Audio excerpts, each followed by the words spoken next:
Okay. So கிராஃப்னா என்னன்னு பார்க்கலாம். So கிராஃப்னா என்ன? ஸோ கிராஃப் வந்துட்டு என்னன்னா collection of nodes which are connected by edges. So இப்போ நோட்ஸ்னா என்னன்னு பார்த்தோம்னா லெட்ஸ் சே 1 2 3 4. ஸோ இதெல்லாம் தான் நோட்ஸ்.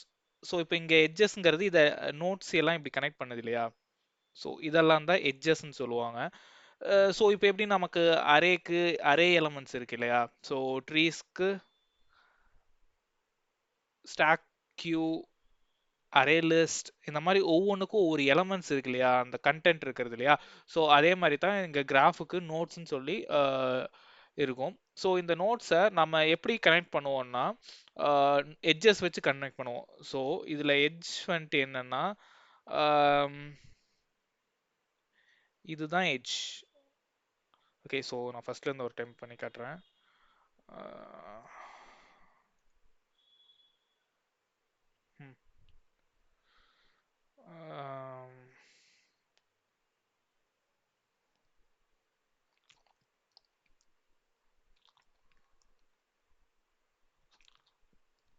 ஸோ இப்படி ஒரு 4 நோட் இருக்குன்னா ஸோ இந்த ப்ளூ கலர்ல இருக்கிறதெல்லாம் நோட்ஸ்.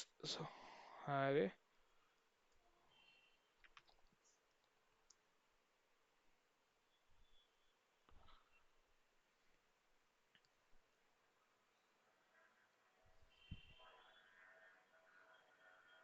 ஸோ இந்த எல்லோ கலர் இருக்கிறதெல்லாம் எட்ஜஸ். ஸோ இந்த எட்ஜஸோட வேலை என்னன்னா நோட்ஸை கனெக்ட் பண்ணும்.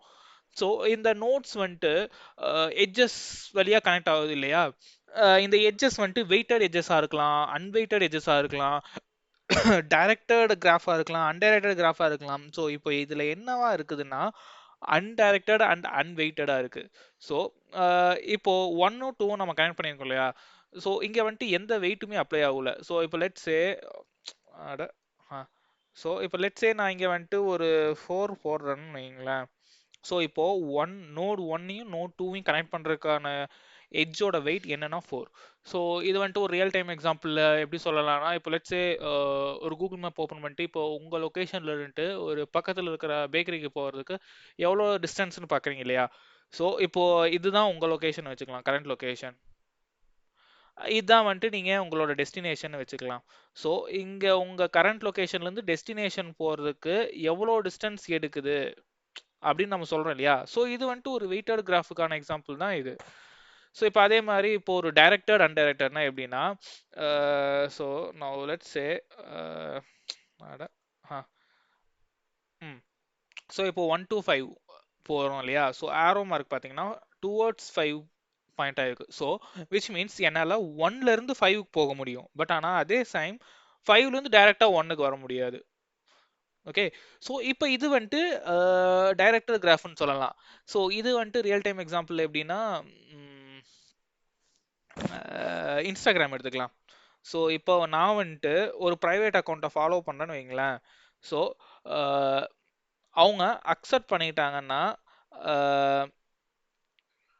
என்னால் அவங்க கண்டென்ட் எல்லாத்தையும் பார்க்க முடியும், அவங்களோட போஸ்ட்ஸ் எல்லாத்தையும் பார்க்க முடியும். பட் அதுவே இன்னொருத்தங்க வந்துட்டு என் அக்கௌண்ட்டுக்கு ரெக்வஸ்ட் ரைஸ் பண்ணுறாங்க. But and at the same time என்னோடது ப்ரைவேட் தான். பட் ஆனால் நான் வந்துட்டு ரெக்வஸ்ட் அக்செப்ட் பண்ணல அப்படிங்கிற பட்சத்தில் என்னால் அவங்களோட அவங்களால என்னோட கண்டென்ட் எதுவும் பார்க்க முடியாது, என்னோட போஸ்ட் எதுவுமே பார்க்க முடியாது. ஸோ இது வந்துட்டு டைரக்டட் அன்டைரக்டடுக்கான எக்ஸாம்பிள். ஸோ இப்போ வெயிட்டட் வந்துட்டு கூகுள் மேப் ஒரு பெரிய எக்ஸாம்பிள். டைரக்டட் அன்டைரக்டட் வந்து இன்ஸ்டாகிராம், லிங்க்டின் இந்த மாதிரி என்ன ப்ரொஃபைல் வேணாலும் எடுத்துக்கலாம். ஸோ இது வந்துட்டு ஒரு நல்ல எக்ஸாம்பிள்ஸ். ஸோ பேசிக்காக இதுதான் கிராஃப்.